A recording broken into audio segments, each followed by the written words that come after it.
ಈ ಶಾಹೀನ್ ಬಾಡಿಗೆ ಮನೆಯಲ್ಲಿ ಖಾಕಿ ಶೋಧ ನಡೆಸಿದೆ. ಕಳೆದ 1 ಗಂಟೆಯಿಂದಲೂ ಕೂಡ ಶೋಧ ಕಾರ್ಯವನ್ನು ನಡೆಸಲಾಗ್ತಾ ಇದೆ. ಲಕ್ನೌನ ದೌಜ್ ಗ್ರಾಮದಲ್ಲಿ ಈಕೆಯ ಬಾಡಿಗೆ ಮನೆ ಇರೋದು. ಹಾಗಾಗಿ ಈಕೆ ಜೈಷೆ ಮೊಹಮ್ಮದ್ ಸಂಘಟನೆಯ ಮಹಿಳಾ ಒಂದು ವಿಂಗ್ ಇದೆಯಲ್ಲ, ಆ ವಿಂಗ್ನ ಮುಖ್ಯಸ್ಥೆ ಜೊತೆ ಲಿಂಕ್ ಅನ್ನ ಹೊಂದಿದ್ಲು. ಜೊತೆಗೆ ಭಾರತದಲ್ಲೂ ಕೂಡ ಅಂಥದ್ದೊಂದು ವಿಂಗ್ ಸ್ಥಾಪನೆ ಮಾಡುವಂತಹ ಆ ಕೆಲಸದಲ್ಲಿ ತೊಡಕೊಂಡಿದ್ಲು ಶಾಹೀನ್. ಹಾಗಾಗಿಯೇ ಆಕೆಯ ಪಾತ್ರ, ಅದಕ್ಕೆ ಸಂಬಂಧಪಟ್ಟಂತಹ ಲಿಂಕ್, ಇದೆಲ್ಲವನ್ನು ಕೂಡ ತನಿಖೆ ನಡೆಸ್ತಾ ಇರುವಂತಹ ಖಾಕಿ ಪಡೆ ಈಗ ಶಾಹೀನ್ ಬಾಡಿಗೆ ಮನೆಯನ್ನು ಕೂಡ ಶೋಧ ನಡೆಸಿದೆ.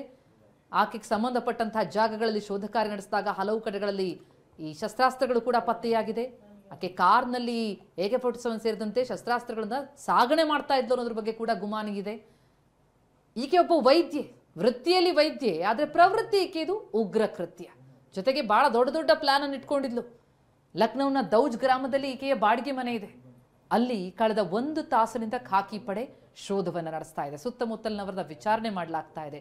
ಈಕೆ ಯಾವ ರೀತಿಯ ವ್ಯಕ್ತಿ, ಏನ್ ಲಿಂಕ್ ಇದೆ ಅನ್ನೋದ್ರ ಬಗ್ಗೆ ಡೀಟೇಲ್ಸ್ ಅನ್ನ ಕಲೆ ಹಾಕಲಾಗ್ತಾ ಇದೆ. ಜೊತೆಗೆ ಈ ದೆಹಲಿಯ ಸ್ಫೋಟಕ್ಕೂ ಈಕೆಗೂ ಏನ್ ಲಿಂಕ್ ಇದೆ ಆ ಬಗ್ಗೆ ಕೂಡ ಈಗ ಮಾಹಿತಿಯನ್ನ ಕಲೆ ಹಾಕಲಾಗ್ತಾ ಇದೆ.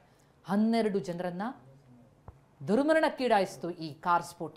ಜೊತೆಗೆ 17ಕ್ಕೂ ಹೆಚ್ಚು ಮಂದಿ ಗಾಯಗೊಂಡು ಚಿಕಿತ್ಸೆ ಪಡಿತಾ ಇದ್ದಾರೆ. ಈ ಮಧ್ಯೆ ಈ ಡಾಕ್ಟರ್ ಉಮರ್ನ ತಂದೆ ಕೂಡ ಪೊಲೀಸರ ವಶಕ್ಕೆ. ದೆಹಲಿ ಸ್ಫೋಟದಲ್ಲಿ ಮೃತಪಟ್ಟನಲ್ಲ, ಕಾರ್ ಚಲಾಯಿಸ್ತಾ ಇದ್ನಲ್ಲ ಡಾಕ್ಟರ್ ಉಮರ್, ಆತನ ತಂದೆಯನ್ನ ಕೂಡ ವಶಕ್ಕೆ ಪಡೆದು ಪೊಲೀಸರು ತನಿಖೆಯನ್ನ ನಡೆಸ್ತಾ ಇದ್ದಾರೆ.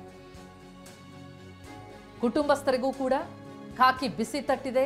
ದೆಹಲಿ ಸ್ಫೋಟದಲ್ಲಿ ಮೃತಪಟ್ಟಂತಹ ಡಾಕ್ಟರ್ ಉಮರ್, ಈತ ಆತ್ಮಾಹುತಿ ಸ್ಫೋಟ ಮಾಡಿಸಿದ್ದ, ಈತನ ಪಾತ್ರ ಏನು ಅನ್ನೋದ್ರ ಬಗ್ಗೆ ಒಂದು ಆಯಾಮದಲ್ಲಿ ತನಿಖೆ ನಡೆಸಲಾಗ್ತಾ ಇದೆ. ಜೊತೆಗೆ ಈತನ ಕುಟುಂಬಸ್ಥರಿಂದ ಮಾಹಿತಿಯನ್ನು ಕಲೆ ಹಾಕಲಾಗ್ತಾ ಇದೆ. ಈ ಹಿನ್ನೆಲೆಯಲ್ಲಿ ದೆಹಲಿ ಸ್ಫೋಟದಲ್ಲಿ ಮೃತಪಟ್ಟಂತಹ ಶಂಕಿತ ಡಾಕ್ಟರ್ ಉಮರ್, ಆತನ ತಂದೆಯನ್ನ ವಶಕ್ಕೆ ಪಡೆದು ಪೊಲೀಸರು ತನಿಖೆಯನ್ನು ನಡೆಸ್ತಾ ಇದ್ದಾರೆ.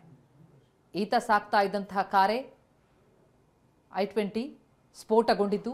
ಅದರಲ್ಲಿ ಏನು ಸ್ಫೋಟಕ ವಸ್ತುಗಳನ್ನ ಈತ ಸಾಗಣೆ ಮಾಡ್ತಾ ಇದ್ದ, ಈತನ ಜೊತೆ ಇನ್ನೂ ಇಬ್ಬರಿದ್ರು ಅನ್ನೋ ಮಾಹಿತಿ ಇದೆ. ಎಲ್ಲದರ ಬಗ್ಗೆ ಕೂಡ ತನಿಖೆ ಆಗ್ತಾ ಇದೆ. ಯಾಕಂದರೆ ಈಗ ಮೃತದೇಹಗಳನ್ನು ಈಗಾಗಲೇ ಅಲ್ಲಿ ಪರಿಶೀಲನೆ ನಡೆಸಲಾಗ್ತಾ ಇದೆ, ರಿಪೋರ್ಟ್ ಬರಬೇಕಿದೆ. ಜೊತೆಗೆ DNA ಟೆಸ್ಟನ್ನು ಕೂಡ ಮಾಡಲಿಕ್ಕೆ ವ್ಯವಸ್ಥೆಯನ್ನು ಮಾಡಲಾಗಿರುವಂಥದ್ದು ಅದೇ ವ್ಯಕ್ತಿನ ಡಾಕ್ಟರ್ ಉಮರೇನ ಅಲ್ಲಿದ್ದದ್ದು ಅಂತ. ಆದರೆ ಇದಕ್ಕೆ ಪೂರಕವಾಗಿ ಹಲವು ಈಗಾಗಲೇ CCTV ಸಾಕ್ಷ್ಯಗಳು ಕೂಡ ಸಿಕ್ಕಿದೆ. ಯಾಕಂದರೆ ಈ ಕಾರ್ ಸ್ಫೋಟ ಆಗೋದಕ್ಕೂ ಮುನ್ನ ಸಾಗಿ ಬಂದಂಥ ಹಾದಿಯಲ್ಲಿ ಹಲವು CCTV ದೃಶ್ಯಾವಳಿಗಳನ್ನು ಈಗಾಗಲೇ ಕಲೆ ಹಾಕಲಿದೆ. ಅಲ್ಲಿ ಈತ ಮಾಸ್ಕ್ ಧರಿಸಿದಂಥ ವ್ಯಕ್ತಿ ಈತ ಕಾರ್ ಚಲಾಯಿಸ್ತಾ ಇದ್ದ ಅನ್ನೋದು ಗೊತ್ತಾಗಿದೆ. ಜೊತೆಗೆ ಕೆಲ ದಿನಗಳ ಹಿಂದೆ ಆ ಕಾರಿಗೆ ಟೆಸ್ಟ್ಗಳನ್ನ ಮಾಡಿಸಿರುವಂಥದ್ದು, ಎಮಿಷನ್ ಟೆಸ್ಟ್ ಮಾಡಿಸಿರೋದು, ಅದಕ್ಕೆ ಸಂಬಂಧಪಟ್ಟಂತಹ CCTV ದೃಶ್ಯಗಳು ಪತ್ತೆಯಾಗಿದೆ. ಹೀಗೆ 16 ಆಯಾಮದಲ್ಲಿ ತನಿಖೆಯನ್ನು ನಡೆಸ್ತಾ ಇರುವಂತಹ ಖಾಕಿ ಪಡೆ ತೀವ್ರ ಸ್ವರೂಪದಲ್ಲಿ ತನಿಖೆ ನಡೆಸ್ತಾ ಇದೆ, ಪರಿಶೀಲನೆ ಮಾಡ್ತಾ ಇದೆ. ಇದರ ಜಾಲ ವ್ಯಾಪ್ತಿ ಎಷ್ಟು ದೊಡ್ಡದು, ಎಷ್ಟು ಆಳಕ್ಕೆ ಇಳಿದಿದೆ ಅನ್ನೋದ್ರ ಬಗ್ಗೆ ತನಿಖೆ ಆಗ್ತಾ ಇದೆ. ಯಾಕಂದ್ರೆ ನಿನ್ನೆ ಸ್ಫೋಟಕಗಳು ಪತ್ತೆಯಾಗಿ ವೈದ್ಯರನ್ನ ಅರೆಸ್ಟ್ ಮಾಡಿದ ಕೆಲ ಹೊತ್ತಿನಲ್ಲೇ ಈ ಸ್ಫೋಟ ಸಂಭವಿಸಿದ್ದು. ಸಂಜೆ 6:25